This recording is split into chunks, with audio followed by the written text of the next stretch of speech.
drinking, the boozing, and the We all know he's T-Croc, right? Oh yeah. Anybody don't know me, I'll get to who I am. It's really not important, but I'm talking about rootkits. So I want to have grown up in this family. That's all I want to. Like, I've got my ass kicked growing up. It's like, you're bad at sports. Whereas these guys are like, your Colonel isn't up to date. You know, why did I grow up in this household? That's all I want to know. I think I get the shit out of that deal. Hold on, wait. I really wanted to hear an introduction of myself because I'm sure it'd be funny. That's why I threw it over to you. I think that was it. Right. So this talk is going to be really interactive. I want to hear stuff. I want to hear comments. I want to hear thoughts. I'm not going to get down into the weeds of making rootkits like I usually do at these conferences. I'm actually going to talk more about the history, the evolution, current state of the art, and a little bit of how we got to where we are now and maybe what we can do about it, okay? I got a 12-pack of Magic Hat beer. So, cool questions, comments, interesting things said. Are you trying to say you'll be there? Whatever that means. 12-pack, and I'm going to give these away to y'all. If you come up with really cool comments, things to say, keep it interactive. People are like, wow, you've got a lot of SDs. I call it the variety pack. There you go. Wait a minute, y'all three I call it the nesting. No. Two. Yes. Which one? One of these things is not like the other. Yeah,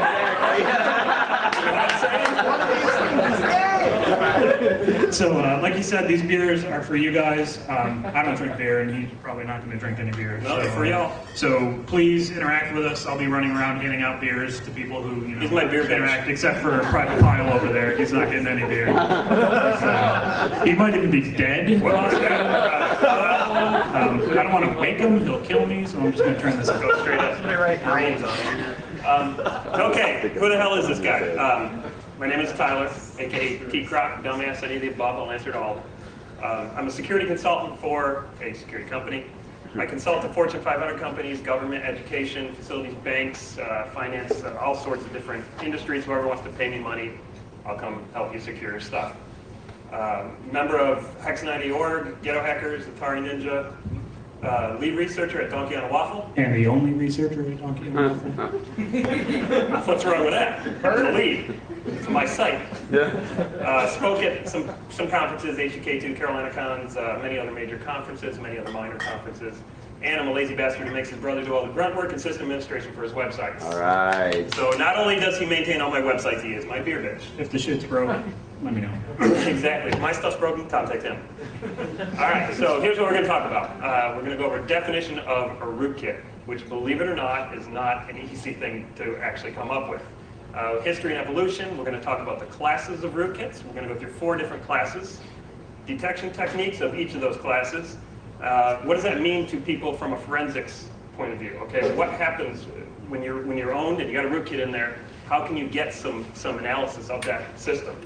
And current future research, and then Q&A. All right, what is a rootkit? Can anyone in this room give me a definition of a rootkit? You get beer. Professor was up first. Go. It's a variety of tools cobbled together in order to obfuscate, provide a backdoor, and act on a system. Okay, so I heard group of tools, backdoor, act on a system. And Okay. obfuscate that you're there. Obfuscate that you're there. Okay, he gets a beer. Did you go to like fucking dictionary.com? I wikied it in my mind. Anyone else want to give It's me like, good news, you got a rootkit. What's your definition? Made out of coconut. Hook's APIs where it hides itself from the descriptor tables of the file system, and So Hook's APIs hides itself from the descriptor tables. Stealthy is what you're getting. Stealthy. right. All right. With that much beer. They're cool. Chop chop. This type. I can't read it. All right. So our favorite Wikipedia source. A I rootkit think I wrote this. is a program or combination of several programs designed to take fundamental control, yada yada, of a computer system without authorization by the system's owner and legitimate managers. That's all garbage. That's not what a rootkit really does. That's a bunch of programs that are going to pull in your box. Okay? Access to the hardware is rarely required, as the rootkit is intended to seize control of the operating system running on the hardware. Not really. Typically, rootkits act to obscure their presence on the system through subversion or evasion of standard operating system security mechanisms. Ding ding, that's the key to a rootkit, hiding itself. They're often Trojans, fooling users and believing they are safe to run on their systems. Techniques used to accomplish this include blah, blah, blah. Hiding file system, data operating system. Let's look at another one. A set of software utilities designed to run on specifically Unix, Linux type computers. Yeah. Lie! All right. And assume control of them as the root user without the knowledge or permission of the owner. More recently, the term has been broadened to encompass kits of software utilities that are able to hide files. Okay, so they got part of it. They got the stealthy part. Stealth part is the key part. That's what I'm trying to show here. A set of programs used by hackers to gain access to information contained in your operating system and mask its presence, written for malicious purposes. Runs at the lowest level of computer. Well, not necessarily. We'll talk about that piece of it. Infiltrates the kernel. Not necessarily. I know, that's, well, then again, this is CompuKiss. I don't know where the hell I got that anyway. So maybe you can just ignore this one straight off the bat, just by source. But, it has been used by manufacturers to hide DRM. Say the word chagrin? It does. Chagrin of the average computer user. I don't think I've ever had chagrin. Exactly. I think more computer definitions should use Yiddish words. I think. You got Spilkis in your internet tube. We got owned them, get a plot! In your internet Texas State, the brilliant state of Texas, a hacker security tool that captures passwords and message traffic to and from a computer. Brilliant. A collection of tools that allow a hacker to provide a backdoor into a system. Classic example of Trojan horse software, and is available for a wide range of operations. Some of the stuff's right, some of it's not. My point is, they're all different, okay? So this is what I'm going to go by, okay? This is what I'm going to talk about. Is defined in this presentation as any code that's implemented in an effort to hide the existence of the code itself. In other words, it's really the stealthy portion of it. Owning the box is not a rootkit. It's mostly about hiding code, hiding the fact that it's there, and allowing surreptitious execution and control of the target system. Okay? Presentation will focus on the hiding of the code used to maintain long-term compromise of a target system. Oh, and don't believe everything I say, because probably most of this shit's made up as I go anyways. You should verify, just as my brother said, verify everything I say by doing your own research, because I'm liable to make mistakes up here. Rootkits are like that too, right? Very likely. What's that? Rootkits are like that too, right? Yeah, absolutely. All right. So let's talk about the history and the evolution of a rootkit. Stealth technology has been in existence since the mid-'80s. The first notable piece of stealth code was the Brain virus. It was essentially a fat boot sector virus that hid the existence of the virus from detection. It hooked interrupt 13 and intercepted attempts to read the infected boot sector, presenting a modified boot sector instead. So that was the first piece of stealth malware. That makes me feel really fucking old. Yeah, you're older than the rootkit. Anybody here actually know what interrupt 13 is used for, besides the description we just gave? I saw a hand back there first. Come on, old man. You get a beer of this type, surface Used bowl. to watch the block addressing system calls. I honestly don't know. Because I wanted to give away a beer. One of you guys gets a beer. I honestly don't know. What's your definition of 13 right here? Oh, never mind. No? If he was right, then I guess I'm wrong. I don't know if he's right either. He's the idiot to ask the question. I don't fucking know. What you doing? What do you got? In 13. It's the thing that allows you to, it tells you where the kernel is to boot the operating system. It goes from the BIOS to booting the kernel. I don't think it's a boot situation. It's a looking at the fact. I'm gonna make a sys call. Interrupt. That's what it is. All right. It's a system interrupt generally. This means that if you looked at the boot sector using debug or any similar program and the virus was active in memory, everything would look normal. The fact that makes the virus the first real stealth virus. Stealth moves into the Unix world. Modified system binaries and log cleaning software begin to surface. So they've gone past just hiding itself, and they're actually adding modified system binaries and log cleaning software to keep the compromise longer term. Okay, so it's not just going to be a short hide it kind of thing. Let's keep it longer term as well. Sun Microsystems based machines are compromised and kits begin to develop. Timeline, like rough decade when this happened. This is still in the 80s, I think. Later 80s. Right. I was just coming on the cover. So the goals of these kits were to continue the root level, remote access, privilege escalation, hiding potential evidence, and going undetected by administrators. If these binaries would allow an attacker to maintain root level on the target host indefinitely, essentially log cleaning utilities were installed to to hide the existence of the digital evidence left behind during the original compromise and any future activities. So where'd they go from there? They added packet capture and sniffing code to the rootkits. Captured data as it traversed the network, extended compromises to other targets.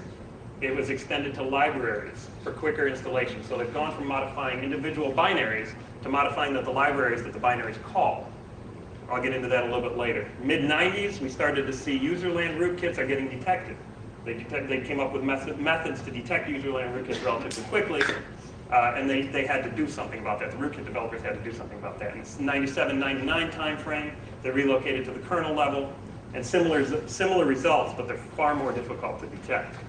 By placing the rootkit at the kernel level, the attack would be assured to be executing at the same or lower level than any tool attempting to detect its existence. Okay, so you get into a cat and mouse situation. The lower you go, anything above you can't tell you're there, okay? So now we're at the kernel level. Kernel level rootkits in the Unix world were based at that time on LKMs, loadable kernel modules. Still changed. No longer do we have to rewrite individual binaries. We now rewrite the kernel code, affecting all the binaries on the system. Right. In the Windows world, it's achieved via hooking, device drivers, direct kernel, object modification, or DCOM, and essentially at this point, the very core of the OS cannot be trusted. So, test. Okay. So one important distinction to make here is as you're moving into the kernel, right? If your rootkit misbehaves and crashes itself, it doesn't crash itself. It crashes your kernel, and all of your userland processes go poof. Also, so as this code is moving more and more into the kernel, it's becoming more and more better at what it does, and it's much harder to detect because they want to make sure that they stay up at all times. These rootkits are up in userland processes trying to hide themselves. They don't really care if they crash; they can respawn. Or in other words, if you're writing stuff at the kernel level and you screw up, you're going to screw a lot of stuff up. If you're writing at a binary level, you might break the one binary you're trying to modify. There's also really nothing you can do to, I mean, even if your data is encrypted or all of your keys are stored in memory at some point. So if the thing that's managing the memory has been compromised, there is no such thing as security anymore. Within reason.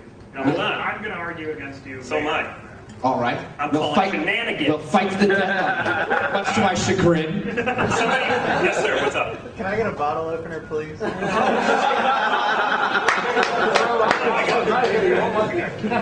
Are you familiar with I got one. Or you guys can pass these around. These are my real keys, and don't fucking steal them. I was just about to say that. If we hear a loud grinding sound from the audience, it's either Kerbob's pants or someone's making keys. So, for a beer, who can tell me if you're a rootkit developer? I'm sorry, if you're defending against rootkits, and somebody develops a rootkit at the kernel level, can anybody tell me what the most effective way to combat that would be? Yes, sir. Easy. Take it off the disk, like the first guy here said, do it in a virtual machine in an image, because that way it is not running, and you can detect, you can go through the code and see what's there. So, Kind of. Before, just as a corollary to yours, what if the VM server? Yeah, here. So what if the VM server is rootkitted and you're running a VM on top of it? I got well, then my method would work. Right. So I think it would work if you're on a clean VM system, but how can you All right, guarantee? everybody put your hands down. Hands down. Hands There are up. rootkits that can detect You go VMware first, too, right so there. it's good. Reimage is going to be able to detect it. Okay, you were next. Live CD. Live CD. That guy gets a beer. That's one method. Anybody have another one? Can you do like a shared hashes database? How about get lower than it? Get lower than it by implementing a VM, putting this OS into that VM, and you're now lower than it. Okay? You're now lower than the kernel. That's why I said kind of. You were right, but you weren't right. Kind of. How many beers we have left? We can't ask too many questions. You guys- I need you to do that. All right, so rootkit detection tools move to the kernel level to match the offensive, and you get the cat and mouse game again, all right? So in the early 2000s, virtualized computing systems are created, VMs. A layer is created that is below the kernel, virtualized machine monitors. If rootkit loads under the kernel, it may be possible to intercept calls from the kernel to the hardware itself. Okay, so now the rootkit has moved another layer down. Get low, firmware rootkits. That's the next one down. I think if that's where you are, I think you deserve to own the box. If you're fucking writing firmware, There's you win. You win. I blog posted recently about a bunch of used hardware that's showing up on eBay Intel can't even write their own that firmware. is compromised. The hardware itself is compromised and Trojan. Okay, you're getting real low at that point. That hurts. Well, Yes, where sir. does hypervisors fit into this? Hypervisor is a virtual machine monitor. And it's sitting below your OS kernel. So like my MacBook has it. It's my MacBook or my Apple kernel is running, and the hypervisor is going to intercept calls that the Mac kernel is making. So it's actually sitting lower than your OS kernel. Timing delay too, that's nice. Yeah. Yeah. But the thing about it is the lower you get, when you go down to your library, binary executables, most portable, the libraries let less kernel modules are very specific.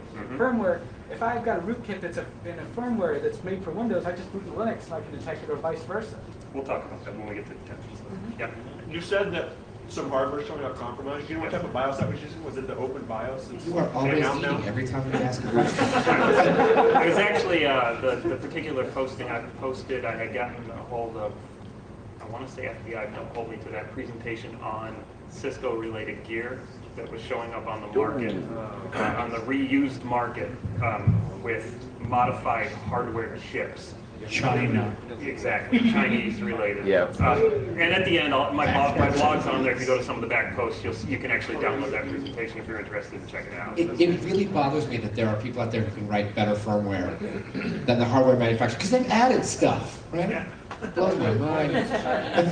One of the Chinese pieces actually ended up in a naval facility. Yeah, that's what the presentation talks about. Yep. Hey, and they also made it hard to where you could overboot and flash the firmware. That was one of the worst things. Yeah, and we'll actually talk about that as well. We'll talk about that as well. So we've talked about 4 different classes of rootkits: application layer, library layer, kernel layer, and firmware layer. So this is the way they stack up: operating system layers and rootkits, right? We have the executable programs, the system libraries, the operating system kernel, the optional, not always there, virtual machine monitor, and then the hardware.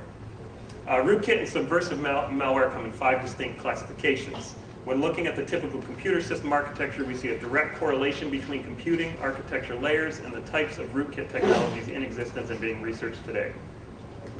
So, if you're going to discuss detection of these, which we will later, as the rootkits are moving down, your detection has to move down with them, right? To be most effective. To be most effective, because There are some ways to detect from above, but it's a lot more difficult, and I'll talk about that. I call bullshit. So, think about it, right? If you want to hunt for rootkits, you have to be, the rootkit hunter has to be running in the kernel. Same or below. Same or below. So now, in order to check for rootkits, you're running some random binary in your kernel, some random blob of code in your kernel that you didn't necessarily write. Do you really trust it? Is it, Unless you're the author of the unless you're the author, and then on top of it, that may go haywire and take your kernel down with it. So I mean, this is a pretty nasty business just detecting them, right? So in Detecting operating them. system discussions, the top of the stack is known as user land. This is where the programs execute, each in its own virtual memory space. A program that is not statically compiled will typically link with one or more libraries at runtime to dynamically load functions and allow for code reuse. The system libraries is utilized by applications at runtime. They allow binaries to request functions from the library, such as printing to standard output, opening sockets, etc. Together, the top 2 layers, application level and library layer, are considered the user space. Okay? Directly below that is the kernel. The kernel facilitates communication between user land and the underlying hardware. Requests are made from libraries and potentially application code itself to the kernel to provide access to files, directories, networks. In a typical system, the kernel then communicates to the hardware, and this layer, communicates, in a typical system, it communicates to the hardware, but we have the optional VMM layer, which essentially is an emulated piece of hardware, okay? So you have the hardware, then you have emulated hardware, and then your actual operating system. Which actually means delay in time. Say something. No, you can wait. Yeah, we're gonna get Which there. actually means delay in time. That's how you detect from above. One of the methods for above detection. So application layer rootkits, also referred to as user land rootkits, recompile binaries to replace system binaries and operate in a malicious way. Modification of DLL or EXE files in the Windows world, typically Trojan binaries, and binaries grouped together into kits, thus the term rootkits. Excuse me. These are typically either compiled from source code, if publicly available, or patched binaries, reverse engineered and actually patched at the next level. They're usually specific for the type of system being subverted, and as such, they're grouped into kits for that particular type of system, Windows, Linux, BSD, whatever. And they're OS specific too. So like you got a rootkit that's for Solaris 7, and you're trying it against a Solaris 2.6 box, and it's going to overwrite a specific symbol in a library, you might be hosed because that symbol may not be in the 2.6 box, or maybe at a different location or something. So once the compromise of the target system occurred, the rootkit would be deployed and system binaries are overwritten with the modified subverted binaries from the kit. Library layer. Library layer is still technically user land, installed into a target system and patch hook or replace calls to system libraries. Implementing a rootkit in this fashion allows the attacking process to stay hidden by returning modified data for requests that would reveal the existence. The primary difference is, instead of modifying each individual binary that we want to hide results from, we modify the individual libraries, thus affecting multiple binaries that make those calls. We move one layer down. Right. Why try to hide from the virus scanner? We just replace it. Right. So before we go to the next slide, we got some beers to give away. So questions from my nerd brother? So I think the next one is kernel level. Right? Yeah. So one guy mentioned something back there. I'm not going to remember what he said. So what are some of the common methods that people use for implementing kernel level rootkits? Like, what do you hook? What do you intercept?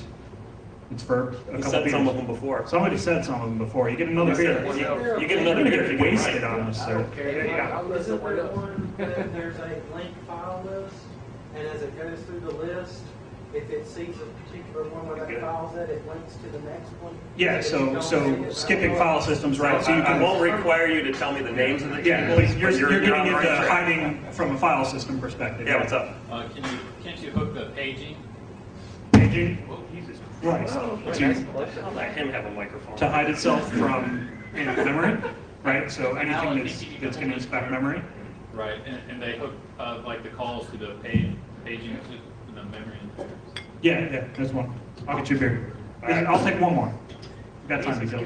All my beer. All right, Nana Slow down. over here. All right, we're done. We're only on slide 18. So don't give them all yet. JPI hooking table. So you can No, hook give me like some. the SSDT. You're in your SFDT ID tables. You're right. Well, I'll take it. All right. You want to give it to me. You're off for now. You're cut off. Good. Give me one up. So kernel layer rootkits. Talk about LKMs first, I guess. LKM is a kernel subsystem that can be loaded and unloaded dynamically into the running kernel after the system boot process is complete. It's a dynamically loaded kernel module. Basically, it's runtime modification of the kernel code in Linux or Unix layer. Windows achieves similar functionality by loading device drivers into the kernel. Similar ideas. The SSDT table is a table in kernel memory that holds the function pointers that contain the address for system calls. Okay, so Windows has this concept of an SSDT table, which is basically what you were talking about, that has all of, or no, it's not, you're talking about actual process hiding.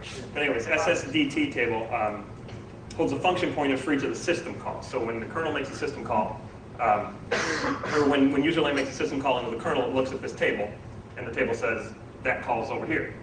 So if you can modify this table to say that call's over here, okay, you can then execute whatever code you want and then redirect the call to the real one, have the response come back through and filter it, modify it, hide whatever you want to hide. A second Windows location of kernel hooking is modification of the IDT, which is the interrupt descriptor table. Is used to handle interrupts. The IDT tells the kernel how to handle interrupts that can be generated from any number of sources, keyboard, mouse, or when a system call is requested from user space. So that would be like, that would almost be like HAL level hacking. Heck the hell? What the hell? Hardware. Hardware abstraction layer? Yeah. Kind of. No, these are Windows specific. IDT and SSDT are Windows specific. No, every OS has. Okay. I asked the OS nerd. They're He's the called real OS different nerd. things, but it's the same idea. When you're typing on your keyboard, you're generating interrupts. So if you can hook those interrupt descriptor tables, the function pointers, and point it off to your own code, same idea as an SSDT. So when a system call is generated, the OX2E interrupt is triggered. This triggers the SSDT to take control and execute the appropriate system call by modifying. Well, I got a typo there. By modifying the IDT, a rootkit can effectively execute their subversive code in place of the SSDT code, thus blocking modifying the execution of a particular system call. So we just talked about this SSDT, the system call table. Okay, so if I modified the system call table and somebody makes a call to it, what might be one way to detect that? Can anybody come up with a way to detect that? I get into it in a later slide, so if nobody knows, that's fine. How would you detect modification of that table? Timing what, on a base system, the timing that it would take for the normal call to come through, and I don't know that timing's going to be that far off with SSDT modification. If you're going through virtual, if you're going through a VMM layer, then timing might be a good chance. No. If you're going through a standard boot table or standard file table, there should be a detectable difference. Now, not necessarily statistically detectable, because if you make a system call, that system call can be interrupted by an interrupt, right? Oh, A higher well, priority. okay. Can't you make some assumptions about the binary good image? point. You should know where the binary image is. Not Well, entry the location. binary does not. The binary doesn't know anything about the SSDT. It just says, "I need to read from disk." Makes a call to the kernel that says, "Read from disk." But if It I doesn't do literally a say that. The kernel sustained, says, if "Oh, I I need to read." That's over here. How So about- the binary doesn't know? All right. How about if you know the range of addresses that are typically in the SSDT? And all of a sudden you're making a call and you're going somewhere else. Right? But didn't they fix that with the security no execute thing where they relocated? Not it? necessarily. That's something totally different. Okay. So the other method that I've seen implemented in OS so the other method that I've seen implemented in OS is multiple copies of an SSDT or an IDT, and you hope to God that whatever rootkit you're trying to defend against doesn't realize that there's multiple copies out there. It's a cat and mouse. I'll get into that on a later slide. I'll get into that on a later And slide. You're then talking about periodically check the differences. right. And I'll get into that on a later slide. y'all made a good point on what. Yeah, shut up. You're giving away too many of the slides. Dude.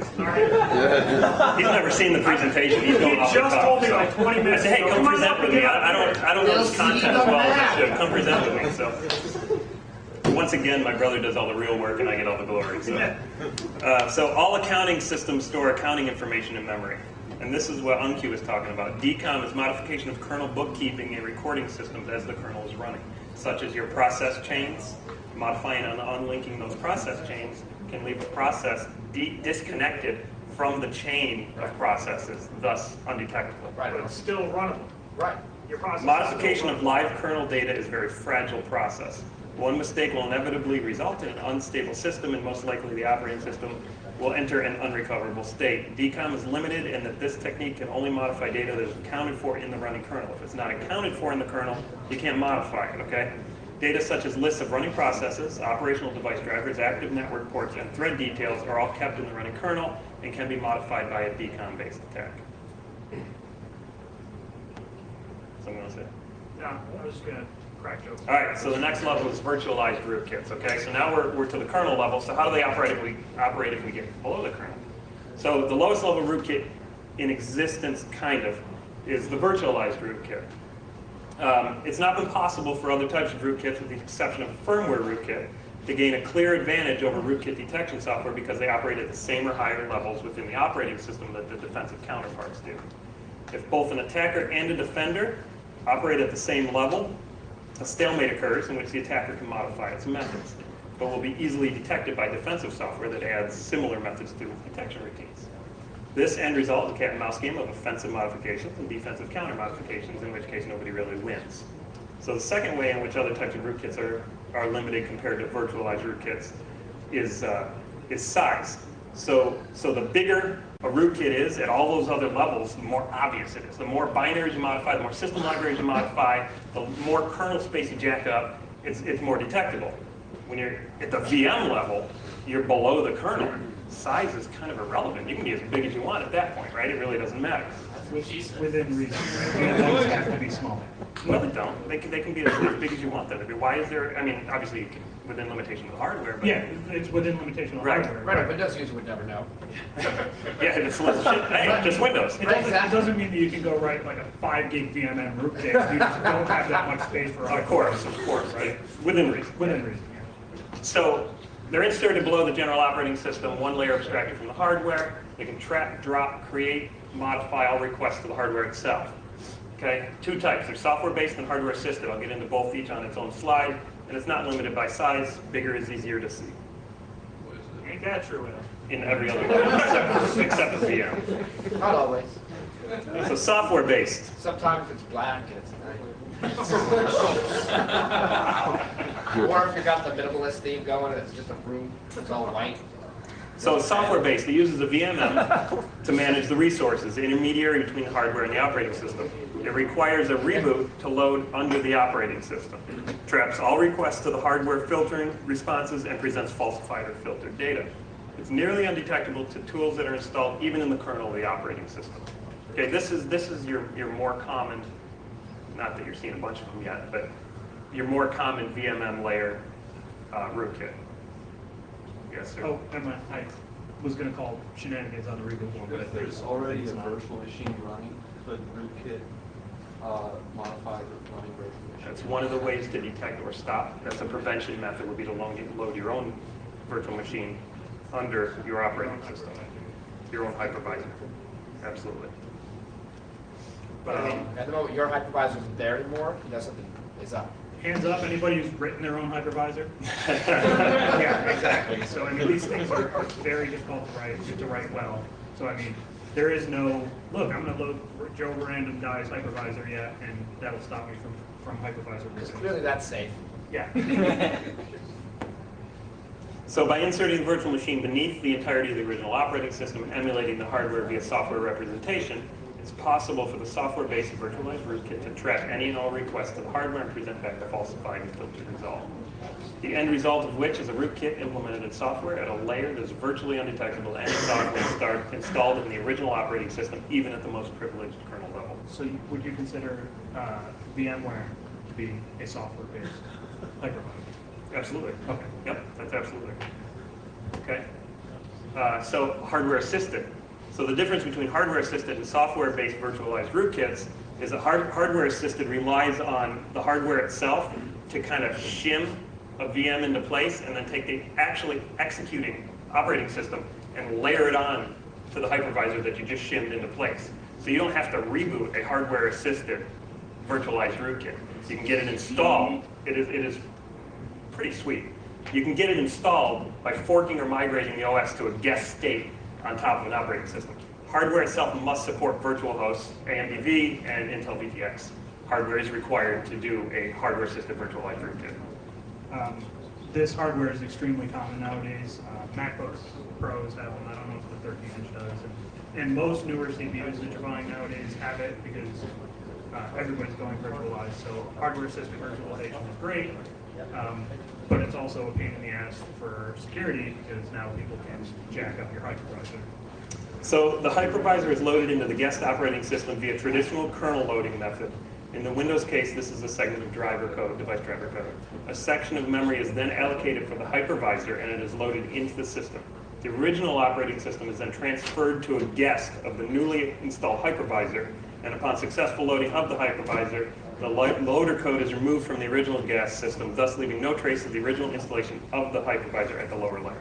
So once you get it installed, you can't even tell that it was installed. There's no Are you going to evidence. install a rootkit? I guess I should stop T-Croc for a minute. What's We up? gotta get this guy out of here, so excuse him. Say, dude, come on. Get up. Same thing. It's my understanding that you can only have one host hypervisor. So if you're already running a hypervisor, the hardware assisted wouldn't really make a difference, right? I mean, if you already, because you can't remove the hypervisor and install your So, own. all right, so when we're saying hypervisor, right, there's hypervisor that's running below the OS kernel, Yep. and then there's a hypervisor that's running, like VMware. VMware's hypervisor is actually running as in the kernel as a service. Yeah. So you can still have a hypervisor underneath the host kernel. That's So kind there's of a weird situation. It's a weird situation, but it's doable, right? I mean, I run Parallels on my MacBook, and I could potentially virtualize the OS 10 installation and then run Parallels on top of that. No, but so that's- I think you're possibly confusing the word hypervisor twice. There's hypervisor that can run in user space. But that would only be in No. software. That would not be hardware Nick, system. You can't no. run hardware system twice. No. No. There's yeah, you can only have one hardware-based hypervisor. Yes, yes, absolutely. And I think we covered that before. I don't know. I missed that. Yes, Nick, what's up, bud? I was going to ask you, looking at some of the offerings that are going to be coming out from HB9EM and stuff, they're building in hypervisor VMware's, whatever it's called, into their actual servers and what have you. Is it exploitable at that level even? Like firmware-based type stuff, because I know you're getting ready to talk about it. Honestly, I'm not sure. I didn't do any research into that newer stuff. It's literally brand new. Yeah, I didn't do any research into that newer stuff. What was the whole genesis for this presentation was I wrote an academic paper that's going to come out that's kind of a survey paper of rootkit technologies to date, and I didn't include any of that technology, so I don't know. So my official answer is, honestly, I don't know anybody who's doing any research into that. The cutting edge research would be these stuff that we've been discussing. Right, that hardware's not even out, so I don't even know if theoretical attacks against it. The stuff that's flashable from userland, like I'm gonna update my. You're talking about firmware flashing? Yeah, That's what we're going to talk about right here. I think it is actually. That's what we're going to talk about right here. And it is the stuff So that's the theoretically, VMware on it's the card. possible. It's all ownable. Okay. So yeah, I'm not sure the security stuff that they're layering into that. There is none. Okay, well, according to Al, there is none. Implemented at the hardware level, firmware layer rootkit. So now we're down real low, right? We're below essentially all the software layers. We're down to the hardware layer. It's the bottom of the stack. This would include peripheral devices, disk controllers, USB keys, processors, firmware, memory, etc. And it can be modified from way up in the stack, right? And essentially force modified firmware down into it. Think flashing your BIOS, flashing your number. Creepy. Isn't it? That's creepy as hell. That messes with you. We really start thinking about. So I'm going to get on a soapbox. Why the hell do we as consumers allow these type of designs to exist? Stop getting down to my last slides. Get off the God soapbox. damn it! I should just get the remaining beers. You can jump on that soapbox though at the end. That's exactly where I'm going with that. So many pieces of firmware are run before the OS is even loaded. So even if you're going to put a virtual machine in there, a virtual machine rootkit or a virtual machine detection engine, this is run even before, right? So now you're even lower. Removal is extremely difficult. So the general concept of firmware rootkits is the idea that a firmware can be modified by the operating system directly. What makes them interesting is that many instances these firmware devices are executed at boot time, well before the actual execution of the OS, and it leaves a window of opportunity for a subversive piece of firmware to hook interrupts that may be called by operating systems at a later time. Once this rootkit has been installed in a piece of firmware, it is very difficult to remove. Reinstallation of the operating system, formatting the hard disk, and even physically removing and installing a new storage mechanism will not result in removal of this type of rootkit. There's actually an asset management system that uses this technique. Damn it, I forget. It's included in Dell's now. Dell uses an asset management technique that actually utilizes firmware modification. Yeah, firmware modification to do this. So, yeah, if you own a Dell laptop, and it's a part of their corporate package, that asset can be traced when you plug it back into the network. Yeah. Basically sends a beacon so that they can find lost or stolen property. So the affected piece of firmware must be returned to its safe state to ensure the removal of firmware rootkit. So, Next one. no, that's it. So he had mentioned, like, you got this piece of firmware. Okay, you boot the machine. The machine's going to go through its post and everything. This is going to initialize some random piece of hardware you have that's malicious. And that piece of hardware is going to actually modify the loader or the Windows kernel binary to patch whatever it needs, right? So that would actually result in a modified SSDT or IDT or typical types of things that can be detected. The really creepy thing that I envision when I hear these kinds of things is, let's say, a SCSI controller that's malicious, that is going to take all of your data and do something bizarre with it, not write it to disk or make a call over to the network card and shuffle it down to the network card and have it send it out to China. Right? Out to China. And that's not modifying your OS at all. That's just honest to God malicious hardware. And that is creepy. How the hell do you detect that from up in user, if at all? Right. Malicious. So we're painting a gloom and doom scenario here. Yeah. The world sucks. Just go off yourself. So I have a personal belief on how a lot of this, not all of it, but how a lot of these things can be addressed, and hopefully we'll get into it in the end. There's Yes. Okay, just want to make sure you knew my last. Yes. Yeah. there's some Get rid of. Not yet. There's only 3. 2 here. Oh, okay. Well, ask a question. Put him on the spot. Anybody know what 1 + 1 is? 2. Right there. All right, we're going to talk about detection. So general detection. So let's start at the top level. I'll give away one more of these right now. Let's start at the top level. Actually, let me go about it this way. Let's talk about each of the levels that we talked about. Can somebody try to give me ways of detection for each of them going through? You were first up. What do you got? Start at the top one. Binaries. How do you detect binary modification? software like Tripwire? Tripwire, right, hashing. So there's one. If we move to the library layer, how do you detect that? I was trying not to. Oh, I got to ask one. What? You guys agree? Mm-hmm. Can you talk about the library layer? It's the same answer. Oh, Tripwire? There you go. Hashing. That'll work. Yeah, he gets one. No beer for this, but how about detection of kernel layer? Which flavor do you want? Swill or? Yeah, below it, right. All right, so we'll just go through the slide. The first and most straightforward method of generally detecting rootkits is using a diff-based approach, aka hashing. Concept is simple in explanation, but somewhat difficult in practicality. A premise of all rootkit technologies, this is very important, is that they lie, okay? They fool the system and thus its users into believing a set of data that is not truthful. In the physical world, and the professor will probably understand this very well, one way of detecting lies is to review the situation from multiple witnesses and differing angles and comparing the answers and looking for deltas, right? Looking for two different things that don't match. It's like, you ask a kid and then you ask the other kid, you take them into separate rooms, and you look for the two different answers, right? Standard interrogation technique. So any subtle difference may indicate that someone's not telling the truth. The analogy is very similar to the diff-based approach to detecting rootkit implementations. A number of questions are asked of the operating system while running live on the potentially compromised host. The system is then rebooted directly to a secure read-only operating system typically located on a CD, and the same questions are asked of the underlying system directly from a trusted base. Okay? So you remove all the stuff that might be compromised. This obviously isn't going to work against hardware, right? Because that's still below you. But you remove all the stuff that's potentially compromised and you say, okay, what really is on the disk?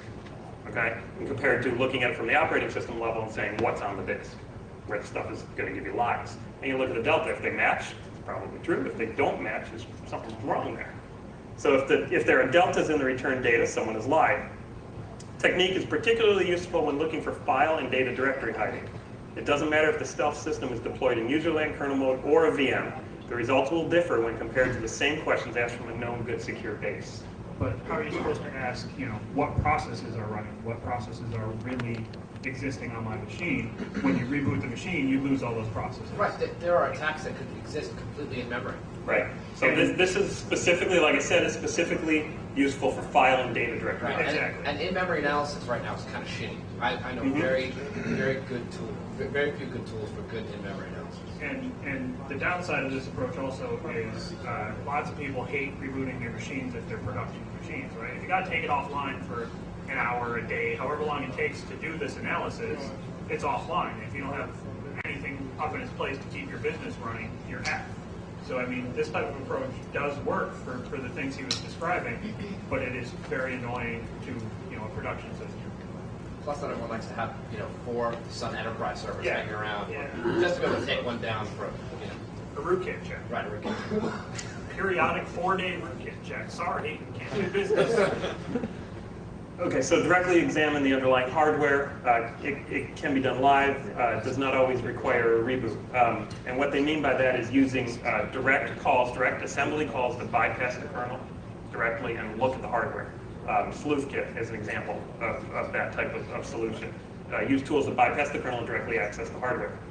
So that way it doesn't require a reboot. However, there's no known way from userland or kernel mode starting points to bypass a VM-based rootkit, so that's still going to get nabbed.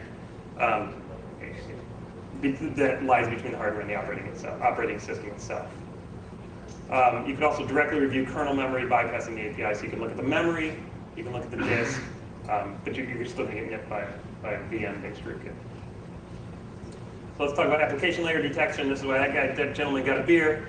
Use trusted binaries, compile them offline, statically linked, use a CD-ROM, and mount safe tools, that's a nice typo. But what if the mount system was compromised, okay? So let's say I compiled all my tools that I wanted to test with, I get them on the system, but the mount system's compromised. Damn. So realistically, if a rootkit is well designed, it can really, really screw with you. And live state analysis at the end of the day can never be foolproof, period. Gather cryptographic hashes, compare them against known good hashes, and check configuration files for modifications. Use a HIDS and get to the kernel layer and check get lower. Boy, none of that's expensive at all. Does anybody know the mathematical proof which states that second bullet there? Live state analysis can never be foolproof? No, because that right there. Did you know that? No, I don't. I'm just saying, if you can come up with a mathematical proof for stating that, you're going to put a lot of companies that say, we have 100% rootkit detection on a live machine. They're going right out of business because your mathematical. And they can feel good about yourself. Bullshit. I would argue that something like that might be doable.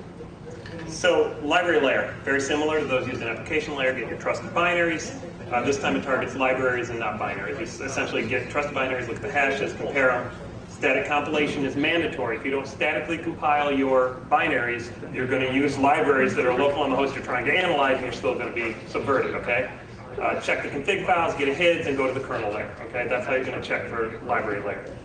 Say For something like these two, using something like SE Linux help prevent any attacks at this layer? I don't know anything about SE Linux, to be honest with you. Anybody answer that question? Oh no, that's not the distro the NSA made it. Yeah, it is. I really don't know anything about It can help protect You think, it. oh no. Sure, as long as it's configured right. Yeah. Because you can't actually install binaries that aren't signed or whatever, right? You can't actually run binaries that aren't supposed to be there. So from a user perspective, yeah, it is. It's not up or it's dead. Whatever. I'll just scream. Just yell. So yeah, it should be doable, but you know, I bitched about this last year. SE Linux. Anybody run SE Linux? Oh yeah. It's on Fedora. Yeah, Fedora 6. Yeah, so Fedora's had it for a while. Does anybody actually run Fedora? I think it's pretty good. I have some friends that code on it. That's DOS. Yeah, right. So anybody, so you're running an SE Linux enabled system. Does anybody actually modify the SE Linux policy? I turned it off. You've turned it off. There it is. Big day. Yeah, that guy over there is doing the same thing. So that's my approach to SE Linux. It probably could solve some of these problems. Yeah. But it's such a pain in the You're ass. off, just Most yell. people just turn it off. Just drop it in. It probably could solve some of these problems, but it's such a pain in the ass, most people turn it off. Even in production environments, most people are turning it off. But if done right, it probably could solve these higher layer rootkits. And so for that, it's good. Hey Vic, is the next speaker here? Okay. Because I'm running up on, I never in a million years thought I'd be bumping up against my max, but I have Talker Boy over here, so. You told me to fill time. Yeah, you filled your own time, not mine too. I see, it sounds like just fine when I talk into it, so I think it's just Drunky McDrunkson over here. Yeah. Woo! I need more water. Yeah, I got 3. Okay, keep them, because we're going to save it till the end. Okay. So kernel layer detection. Significantly more difficult. Safe binaries won't work. It still relies on the kernel. Detect modification of the kernel tables. The SSDT has an expected range of addresses. If those addresses that are in that table are out of range, that's probably a problem. But what if the attacker points to completely fabricated tables? They create a completely fabricated table, okay, and works it that way. We have to move up one layer and check that the table itself is in the appropriate range, right? So there's right. So you end up again getting a chicken and an egg type of routine. Same method can be used for kernel hooking in interrupt IDT, IAT, and IRP handlers. But obviously the most effective way is to get to the VM layer. But it doesn't matter if the hardware isn't safe. We're not there yet. That's the last slide. Shut up. Al, you guys are like, Al is a, wow, I'm not even going to repeat that on camera. I'll feel so dirty. All right. I did not make that sign. All right, so how do you detect decom, the stuff that Unq was bringing up? Detecting decom, the first to arrive has a distinct advantage. Hope to use a section of kernel that is not subverted, and do thread analysis and heuristic memory searching. So thread analysis enumerates every thread running on the system and backtracks it to matching process objects. So a thread must contain a reference to a process that owns it. It is possible to enumerate all processes thus running on the system via that method. If this information doesn't match the results from normal process walking, we have a situation where we have a modified kernel. However, this can be subverted by thread hiding rootkits. Yeah, and that relies on first to arrive. And that relies on first to arrive, absolutely. So live analysis. So heuristics scan the general kernel memory space looking for objects and object signatures that appear similar to those of a kernel process object. So scan the memory looking for things that look like processes. If you find them and it's not in the process list, you probably have a subverted kernel. Determine if the location in memory for the process object is linked to the active kernel process list. And if we find discrepancies, we most likely have a kernel rootkit installed. And the last, use a VM monitor, get to the VM layer, get below. And binary runtime analysis, which is actually a pretty cool idea check that the binaries in runtime that are being run do not directly modify the kernel. Okay, most of your binaries that you're running are not going to directly get in there and jack up your kernel, specifically certain sections of the kernel, which could be dangerous, subversive type modifications. Stop them before it happens. Okay, an ounce of prevention, pound of whatever, I forget. Sure. Right. Yeah. What were you pointing at? What do you want? I was gonna, yeah, that would work as long as you're first to arrive. If you're not first to arrive, the kernel can lie about, oh, this binary is not modified. All right, firmware layer detection. Theoretical and cutting edge. Disassemble the ROMs themselves and call Nick for help. No thanks. Sign firmware updates. Physical jumper on the writable ROMs. Get in there, have to. You want to flash something? Open up your box, flip the jumper, flash it, flip it back. That way you know somebody didn't hit you with a worm or virus and jack up your firmware. Okay. So when you're yeah, or flip the switch. Sure. So when you're disassembling the ROMs, is it a known good ROM image? Which interrupts does it contain 32-bit code? Are there any suspicious strings or addresses? What does it actually do? All the stuff that I am never in a million years going to take time to do. Static analysis of each individual ROM on a system is the most effective, yet the most time-consuming method of detecting firmware-level rootkits. Time-consuming is an understatement. Exactly. As firmware rootkits continue to be researched, additional countermeasures must be developed. The concept of a trusted platform module should be designed and implemented on systems that must maintain a high level of security assurance. I am 100% sure this system is safe, although now it is 14 years out of date. So let's talk about virtualized layer detection. I actually screwed these slides. We should have done virtual before firmware, but install the detection engine below the rootkit, utilize secure hardware, boot from a CD-ROM or other secure boot system, and create the VM first below the rootkit. From above the rootkit, and this is what that gentleman who's now sitting in the back drinking the free beer was commenting on earlier. Monitor and compare timing-based functions. Okay, so if you send a so let me take a step back. The most effective way of detecting virtualized rootkit is to install the detection engine at a layer lower than the rootkit itself. By installing the detection components below the rootkit hardware, and data access does not have to travel through the potentially malicious virtualization layer. The primary method of rootkit detection is determining locations where the underlying virtual machine has caused the guest operating system to either behave differently than normal or in a fashion that is not standard. So monitor and compare timing-based functions. So, yeah, dual core techniques. Run a counter thread on one core, execute a synchronized thread on the main core, and then compare the results. Any skew indicates that one of those cores is going through a virtualized rootkit. If there's deltas, you've got a timing-based detection. Let me go back a slide. Detect any additional overhead hindered by temperature. This technique can be hindered by temperature or power fluctuations. Any hardware that modifies its power output based off of temperature or based off of any other technique is going to screw up your timing. Lots of users are doing nowadays. It's going to, yeah, exactly. That's a lot of them. It's going to screw up your timing anyways, and you're not going to be able to detect it that way. Then this one's cool. Execute buggy behavior directly in the processor.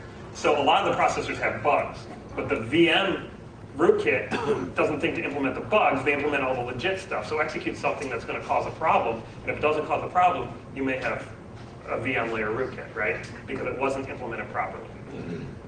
But wait, when you say timing, are you talking about actual counting, like seconds or milliseconds or something, or are you talking about clock cycles? Okay, so you're not talking about like actual instruction execution setting, like individual clock cycles. A given instruction that you're telling the processor to run has a known execution time, right? How many cycles does it take to execute? How many clock cycles does it take to execute this particular instruction? If it's virtualized and your hypervisor is going to track down to real hardware, it's going to take more time because it has to set up the call to the real hardware and everything and then return it back to you. So you can actually get discrepancies in this particular instruction in a virtualized environment takes N, this particular one takes N, or in a regular environment takes N, and in a virtualized environment it'll take N plus some delta. So this and stuff, catch that detection method is extremely very cutting edge, like within the last year. And I recommend looking up any of the papers by Dino Dizovi at Matasano. I think he did it. A number of the Matasano guys. I'm sure it's also Nate very Lawson, cheap. Thomas, I can't pronounce his name because it starts with PT. They presented this argument, and it was the whole blue pill, red pill thing that happened last year. I don't know if you all saw that or heard of that, but look it up. That's their argument, and read up on it if you want more. And last but not least here, prevention, again, is probably easier than detection. Load a preemptive hypervisor that prevents the loading of a malicious hypervisor. Get there first. intercept and deny alert on any attempt to installation of a new hypervisor. And a minimalist, what's interesting is if you're doing this technique, a minimalist design will work because stealth is not a requirement of that hypervisor. So all you have to do is get in there, jam your way in there, have a little hypervisor that's not a whole lot of fat overhead, but it stops somebody else from jamming in there too. So what are the forensic implications of this? So when you're the first responder to an incident, do you turn off the machine? No. Do you do live state analysis? Results will be steadfast if you turn off the machine. You know what you're getting, okay? Because there's no subversive stuff. You take out the disk, you know what you're getting, but you lose access to data stored in memory. If you do live state analysis, the results are less than certain because rootkits will screw with live state analysis. So you're kind of damned if you do and you're damned if you don't. I mean, so what do? First, you do your live state analysis because you're going to lose that if you turn it off, okay? You determine the validity of the incident. The first responder does these activities. When you don't want the subject to know, this might be another spot where you're going to do live state analysis because you don't want to have to reboot the box and inform them that you were there. Do memory acquisition. Software-based memory acquisition can be subverted via a rootkit. Hardware-based memory acquisition requires physical hardware that's very expensive and may also be subverted in theory. So once again, you're kind of screwed, but get all the information you can before you turn the box off because later on you're going to have, again, you've interviewed a witness to get a bunch of details from, and you're going to interview another witness later when you're doing your dead state analysis, okay? And then you can look at those deltas. What about latent memory recovery? I know that's kind of... That's cutting edge as well. There's actually recently a paper about... Right, we're going to freeze it. Freezing the chip and That just gives you a few more minutes or seconds. But Yeah, but it's a potential approach. I mean, like, so if I don't know of anybody besides a nation state level that's going to go that far to prove they weren't rootkitted. Most people are just going to say, well, shit, I can't say with 100% certainty I wasn't, so I'm going to rebuild from a known clean state. But I mean, you could take that approach if we've got billions of dollars to do. Well, you're just rebooting it to a boot disk. That first thing it does is dump memory to a stick or something. Yeah. So in that approach, yeah, that might be a better way of doing it than like, pulling chips out. So all first responders remember to carry your dry ice and Freon. Doesn't work with ECC memory. Right. It's going to be deployed with your in-case stuff. Can't hear you, Brother Louder. If you can trigger to use something like Solaris backup, which will dump it all with everyone down. It's probably subversive via modifications at lower levels. You could block that as well. Now, again, what you're talking about here is the uber rootkit that blocks everything. The point is, there's not probably a rootkit that's going to block everything. It's going to only maybe catch some of your things. That's why you want to do all the stuff you can before you kill it, and hope one of them is somewhat accurate. So really, I mean, how pervasive is it? So you think the cheap kill for 99.9% of most bots out there is the Visual Basic script virus that still every desktop machine is still vulnerable to because no one's run a Windows update for 37 years. This is, to me, really seems like a targeted corporate attack, right? There's a particular piece of information that you want to get, a particular thing about this company's environment. The lower you go, the more targeted it's going to be. Right. And the harder it's going to be to do. Exactly. I mean, a binary level rootkit is going to get... to get somebody to install a piece of hardware, that's going to... Yeah. Right. You might be getting into nation-state activities. You might be getting into corporate espionage activities. Real serious shit there. Yeah. If you're up at the top levels, user land rootkits, that could be just some dude own you and drop FU rootkit on there. Actually, FU version kernel, but drop some kind of higher level one up there. Have y'all ever used rootkit revealer? How far does that go down? It's a kernel. Is it kernel?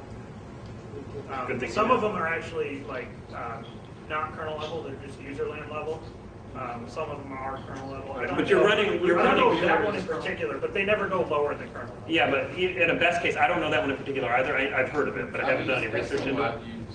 But does it run at user land or kernel level? If it runs at user land level, kernel level can hide from it. If it runs at kernel level, the best you can get is a 50-50. It may or may not catch it. There's also some research with Rootkit Revealer where somebody's detecting that, and when it sees Exactly. running it hides itself. links itself back up. Exactly, because the best you can get if it runs at the kernel level is a 50-50. Because if the rootkit that's installed knows how to hide from it, it's not going to catch it. It's a question of trust, right? If you're in user land asking the kernel, are you malicious? Do you have bad code running? The kernel can just say, nope, I'm not, even though it is. But if you're in kernel level and you're asking the kernel, are you malicious? It can still lie to you. But if you're down underneath, you can say, do you have any malicious code or anything that's going on that I should know about? It can't lie to you. You need to get lower than what you're trying to detect to have a potentially 100% detection. The firmware in the rootkits, how theoretical is that? How many have actually been found? I don't know of any found. They're theoretical. Current future research, creation and detection of virtualized rootkits, currently being researched by a lot of people. It's a big thing. Creation and detection of hardware-assisted virtual rootkits is also very, very cutting edge right now. Moving firmware rootkits from the realm of theoretical to practical. The real thing that needs to be researched, in my opinion, is to implement fixes in the hardware. Create a secure computing platform for high assurance uses. Okay. Yeah. Again, at some point, that's really going to be the only way to ensure that you can be safe from this type of solution. It's secure, trusted hardware. I'm willing to bet the government already has some of these types of designs at least in place. So maybe I'd lose that. We'll talk about that later. Is that the most you can say? So questions and discussions. Check out dunkanawaffle.org for interesting post comments and research. That's my blog I post to. Leave comments. I promise I read them. But right now they're broken, so tell him to get his lazy ass up and fix my comments. I'll get it on Monday. It'll be done Monday or even tomorrow. Yeah. So in reality, put me on if I'm wrong here, but I was thinking about what the corporation cares about, which is the data on the box. And if they detect the rootkit, that's fine. They found a rootkit or they suspect a rootkit on the box. But now they can't trust anything that was on there anymore. So you really just have to lose everything. Well, you can't lose it, right? I mean, at some point you have to kind of... You got to draw the line. It can all be used as evidence, but to what level is it trusted? And that's debatable, right? So... Sure, you got a rootkit on there. Is it, you're pulling memory off, is that stuff real or not? It's difficult to tell. But you have to cross-reference that with other witnesses that are going to corroborate. I'm not talking about the information from what you pull there. I'm talking about the data that the company cares about, the stuff that could be compromised. That's just general forensic analysis. They're trying to pull out to say. Right. You got to roll back to a known good point. Remember though, the most secure thing is completely unusable. Of course. So why is Microsoft not more secure? So why do we still use computers? I have 3 beers left, so please give us. Yeah. All right. What about like packet analysis as far as detecting these things? Don't they all have to phone home eventually? Not necessarily. Who said they have Not at to all.